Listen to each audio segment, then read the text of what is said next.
हाय दोस्तों, आज हम एक बहुत ही पावरफुल किताब द ई-मिथ रिविजिटेड के बारे में डिस्कशन करेंगे, जो कि माइकल ई कर्बर ने लिखी है। ये बताती है कि अमेरिका में हर साल 10 लाख बिजनेस शुरू होते हैं और एक ही साल में 40% बंद हो जाते हैं और 5 साल में उनमें से 80% बंद हो जाते हैं। ये बहुत ही चिंताजनक बात है, क्योंकि जो छोटे बिजनेस होते हैं, स्टार्टअप होते हैं, उनमें लोग क्या सोचते हैं और वो क्यों फेल हो जाते हैं, इतना ज्यादा फेलियर रेट क्यों है। ये एक मिथ की वजह से है, को हम एंटरप्रेन्योर वाला मिथ बोलते हैं, कि लोग सोचते हैं अगर आपके पास एक अच्छा आइडिया है तो मैं सफल हो ही जाऊंगा, अगर आपके पास एक अच्छी टेक्निकल स्किल है तो अभी मैं सफल हो जाऊंगा। उदाहरण के लिए, आप एक अच्छे मैकेनिक, कोई कंप्यूटर प्रोग्रामर या कोई और स्किल रख सकते हो और आप सोचते हो कि अब से मैं खुद का काम करूंगा। आपने किसी कॉफी बिजनेस में काम किया, आप सीख गए कि आप अच्छे से कॉफी बनाते हैं और आपने सोचा मेरे पास आइडिया भी है, इसको देख देख के मैं सीख गया हूँ, तो अब मैं खुद की ही अपनी शॉप खोल देता हूँ। तो ज्यादा चांस ये है कि आप फेल हो जाएंगे। सरप्राइज नॉलेज होना और बिजनेस चलाना दो अलग अलग बातें हैं। जब आप बिजनेस खोलते हैं तो आपको बहुत सारे काम और भी करने पड़ते हैं। आपको लोगों को रखना होता है, आप गलत व्यक्ति का चुनाव कर सकते हैं,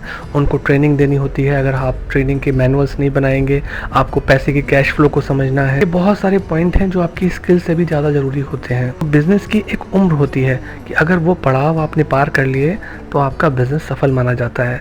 पहला पड़ाव होता है जिसे हम इन्फेंसी बोलते हैं, दूसरा एडोलेसेंस और तीसरा मैच्योर। तो इन्फेंसी में जब आप सब काम खुद कर रहे होते हैं, क्योंकि आपको टेक्निकल नॉलेज है, आप अच्छा करते हैं, हो सकता है कि आपको सफलता मिल जाए, हो सकता है कि ना मिले। ना मिलने पर आप बंद कर देते हैं, और जब मिलती है तो आपके पास ज़्यादा कस्टमर आते हैं, उसके लिए आपको ज़्यादा स्टाफ रखना पड़ता है, आपकी ज़रूरतें बढ़ जाती हैं।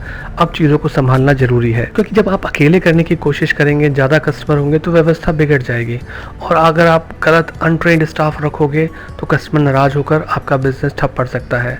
टेक्निकल काम, हिसाब किताब और स्टाफ रखना, तो ये सारी जो चीज़ें हैं, जब आपका बिजनेस इन्फेंसी से बढ़कर एडोलेसेंस स्टेज में आता है तो अब बिजनेस को फैलना है, वो अब दुकान से कुछ बड़ा होने वाला है। तो अब वो काम जो आप खुद करते थे अब वो दूसरों पर छोड़ने लगते हैं।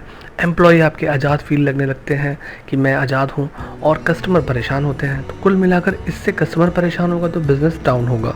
तो यहाँ बिज़नेस तभी चल सकता है कि अगर चेक एंड बैलेंस सिस्टम सही से बिज़नेस में बनाया हुआ है। या तो सही करो या वापस बिज़नेस फिर से दोबारा छोटा कर लो। पर बिज़नेस तब बढ़ता है तो आप देखते हैं कि कंट्रोल ख़त्म होने लगता है। पहले से जो सिस्टम और स्टेप्स तय होने चाहिए, क्योंकि अगर वो नहीं है तो आपका कंट्रोल ख़त्म होता जाएगा, एम्प्लॉयज़ के हाथ में कंट्रोल बढ़ता जाएगा। तो सफल बिज़नेस को पहले से फ्रेमवर्क बनाने होते हैं, जिम्मेदारियां पहले से तय करनी होती हैं। तो ऐसे में फ्रेमवर्क आपकी ग्रोथ कराते हैं। आपका मार्केट क्या है, आपका आइडियल कस्टमर कौन है, प्रोडक्ट कैसे दिया जाएगा, ढेर सारे सवालों के ऑर्गेनाइज जवाब होने चाहिए। हम सब लोग अलग हैं, हमारे अंदर एंटरप्रेन्योर हैं, मैनेजर भी हैं, टेक्नीशियन भी हैं, ये अलग अलग व्यक्तित्व हैं। हम एक पल में कभी बिज़नेस सोचते हैं तो हम एंटरप्रेन्योर बन जाते हैं, दूसरे पल में हम लोगों को ट्रेन करने के बारे में सोचते हैं तो हम मैनेजर बन जाते हैं, और तीसरे पल में खुद हम काम करने लगते हैं, क्योंकि हमारे अंदर का जो टेक्नीशियन है वो जाग जाता है। तो सोचिए कि अगर आपके पास एक प्लान है, विज़न है, गोल है, फ्रेमवर्क है, सब है, तो ये सब काम और गुण जो है वो एंटरप्रेन्योर के हैं। या आप एक मैनेजर हो, आपके पास हर काम को सिखाने के ट्रेनिंग मॉड्यूल है, लोगों से काम कैसा कराया जाए, आप इसमें परफेक्ट हैं। या आपके पास टेक्निकल मैनुअल्स हैं कि आपने कौन सा काम कैसे कराना है, किससे कराना है, किसको जिम्मेदारी देनी है, वो चीज़ है। तो आप जैसे ही कस्टमर बढ़ते हैं तो आपको एक्सपेंशन करना होता है। साधारणतः किसी छोटे बिजनेस में जो बिजनेसमैन होता है वो 10% तो एंटरप्रेन्योर होता है, 20% वो मैनेजर होता है, और 70% वो टेक्नीशियन ही होता है। हर काम वो खुद करना चाहता है। तो सॉल्यूशन है टर्न की रिवॉल्यूशन। मतलब जब बिजनेस बना रहे हो तो सोचो कि आगे चलकर हमें फ्रेंचाइजेस बेचनी है। बड़ी अजीब सी बात लगेगी, पर 80% स्मॉल बिजनेस फेल हो जाते हैं, और जो 70% फ्रेंचाइजीज यानी कि एक चले चलाए मॉडल को अगर आप खरीदते हो तो 70% चांसेस होते हैं कि आप सफल हो जाओ। ऐसा क्यों? तो मैकडी के जो रे क्रॉक हैं उनका उदाहरण लेंगे कि बर्गर बनाने में वो एक्सपर्ट नहीं थे, उन्होंने उसके स्टेप्स जो बनाए उस चीज़ के अंदर वो एक्सपर्ट थे कि बर्गर बनाने के क्या स्टेप्स होंगे, कैसे उन्हें बेचना होगा, क्या लोगो होगा, क्या ट्रेनिंग मैनुअल्स होंगे, क्या मैनेजमेंट होगा, सब कुछ उन्होंने फिक्स किया। उन्होंने सारे स्टेप्स बनाए, उसको ऑर्गेनाइज किया। तो अब आप अगर मैकडी की एक फ्रेंचाइजीज लेती हो तो आप समझ लो सफल हो। तो ऐसा बिजनेस बनाओ जहाँ सब फ्रेमवर्क पहले से ही बने हों। इसीलिए फ्रेंचाइजीज मॉडल ज़्यादा सफल होता है बजाय किसी नए शुरू हुए स्मॉल बिजनेस में। हर कोई अच्छा सोचता है कि मैं अच्छा करूँगा, मैं कर लूँगा, बस मुझे पता है कि मैं कर लूँगा। पर ये कमी होने की वजह से ही ये रेशो चेंज होता है कि 80% स्मॉल छोटे बिजनेस बंद हो जाते हैं और 70% फ्रेंचाइजीज चलती है। तो अपना बिजनेस आपको पहले उसको प्रोटोटाइप बनाना पड़ेगा, एक आदर्श एग्जाम्पल बनाना पड़ेगा जहाँ बिजनेस व्यक्ति नहीं सिस्टम चलाए। ये इंपॉर्टेंट लाइन है कि व्यक्ति को बिजनेस नहीं चलाना है, आपको सिस्टम बनाना है जो सिस्टम बिजनेस चलाएगा। सब चीज़ें जहाँ तय हों, आप वहाँ नहीं भी हो तब भी आपका बिजनेस उसी सिस्टम पे कोई भी चला ले। तो आपको बिजनेस का गोल क्या है और क्यों है, मतलब अगर आप कहते हो कि मेरा गोल है पैसे कमाना, तो वो क्यों बड़ा क्लियर होना चाहिए कि वो क्यों कमाना है, कैसे कमाना है, कैसे आएगा। तो जितने ज़्यादा आपके सवालों के स्ट्रॉन्ग आंसर होंगे उतने ही स्ट्रॉन्ग आप अपने बिजनेस के गोल और ऑब्जेक्टिव बना पाओगे। फिर उसके बाद ही आप प्लान्स और रोड मैप बनाओगे। मतलब अगर आप कहते हो कि आप बेस्ट पेस्ट्री बनाना चाहते हो, तो क्यों बनाना चाहते हो, तो आपका शौक़ है, आपकी हॉबी है, या कुछ और चैलेंज आप चाहते हो कि लोगों को एक डिफरेंट फ्लेवर टेस्ट कराओ। तो इस प्रकार से जितने ज़्यादा आपके जितने भी सवालों के जवाब स्ट्रांग होंगे उतना ही अच्छा आपका बिजनेस चलेगा। आपके बिजनेस की रोल्स एंड रिस्पॉन्सिबिलिटी सब क्लियर होनी बहुत ज़रूरी है। किसका क्या काम है, किसकी क्या जिम्मेदारी है, सब कुछ रिटन में लिखा हो, साइंड हो।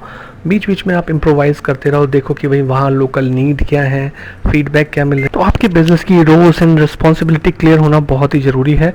किसका क्या काम है, क्या जिम्मेदारी है, सब लिखित हो, साइंड हो। बीच बीच में आप इम्प्रोवाइज़ करते रहो, देखते रहो क्या सुधार, जो वहाँ की लोकल नीड्स क्या है, फीडबैक क्या है, उसके आधार पर चेंज करते रहो। लोगों का जो मैनेजमेंट है, सब लोगों के काम करने का फिक्स तरीका होना चाहिए, जो भी आपका ट्रेनिंग मैनुअल है उसके अकॉर्डिंग। और स्वतंत्रता देने पर कुछ लोग तो बहुत अच्छा काम करते हैं, तो इसीलिए मैनुअल होना ज़रूरी है, क्योंकि ज़्यादातर लोग ख़राब काम करते हैं। आपका जो शेफ़ है हो सकता है कि वो बहुत अच्छा खाना बनाए, पर वो छोड़ के चला गया तो कौन बनाएगा। तो मैनुअल होना ज़रूरी है। आपका शेफ़ बहुत बेकार खाना बनाता है, आपने अगर उसको स्वतंत्रता दी तो वो आपके तरीके से बनाए। तो ये इस प्रकार से होना ज़रूरी है। फिक्स मैनुअल होना चाहिए वर्क का फॉर 100% फ्रेंचाइजेस, तभी आप बना सकते हो 100 फ्रेंचाइजेस। मार्केटिंग के अंदर जो बिज़नेस कस्टमर है उसको वैल्यू देने के लिए मार्केटिंग का काम होता है। तो एक तो आप जो एग्जिस्टिंग कस्टमर है उसके फीडबैक फॉर्म से आपको काफ़ी आइडिया लग जाएगा कि आपके पास कहाँ के लोग आ रहे हैं, किस फाइनेंशियल ग्रुप के लोग आ रहे हैं, किस एज के लोग आते हैं आपके पास। तो उस चीज़ को आप अपनी मार्केटिंग में तब लगाओ। आपको जब पता लग जाए लोग कहाँ से आ रहे हैं, क्या चीज़ें हैं, तब आप उसको मार्केटिंग को उस अकॉर्डिंगली फोकस करो। अब आपका बिज़नेस एक सिस्टम बन गया है जिसके गोल पूरे हो रहे हैं, और आप फ्रेंचाइजेस बनाकर अपने बिज़नेस को 100 गुना बढ़ा सकते हो सकता है आपके बिना भी बिज़नेस आराम से चले, आपको सिर्फ सुपरवाइज़ करना हो। तो यहाँ पर रुकना नहीं है। अगर यहाँ भी आप रुक गए तो बिज़नेस फिर भी डाउन हो सकता है मैच्योर स्टेज में या एडोलेसेंट स्टेज में। तो उसके अलावा जो इम्पोर्टेंट चीज़ है इनोवेशन, कि हमेशा कुछ नया करते रहो, कस्टमर की डिमांड के अकॉर्डिंग कुछ नया करते रहो, लोकेशन के हिसाब से कुछ नया करते रहो। उसके अलावा क्वांटिफिकेशन, कि आप कोई भी चीज़ सही तरीके से कर रहे हो या नहीं कर रहे हो। आपको पता होना चाहिए, सब चीज़ मेजरेबल हो। आप देख सकते हो कि सेल्स कितनी बढ़ रही है, कितनी घट रही है, किस मौसम में कैसी होती है। तो ये क्वांटिफाइबल होनी चाहिए। और लास्ट बात है कि जो भी आप डिसाइड कर रहे हो उस पर काम होना चाहिए। तो आई थिंक कि ये यही बात मैसेज देती है बुक कि बिज़नेस, अगर आप एक छोटा बिज़नेस शुरू करना चाहते हैं, हर इंसान को अपनी चीज़ें, अपने बच्चे सब अच्छे लगते हैं, पर आपको मार्केट के हिसाब से, लोगों की नीड के हिसाब से देखना पड़ेगा। और जितना ज़्यादा आप चीज़ों को ऑर्गेनाइज कर लेंगे, सिस्टमैटिक बना लेंगे, मैनुअल्स बना लेंगे, उतना ही ज़्यादा आपके फ्यूचर में ग्रोथ होने की चांसेस रहेंगी। Please like and subscribe mind of book.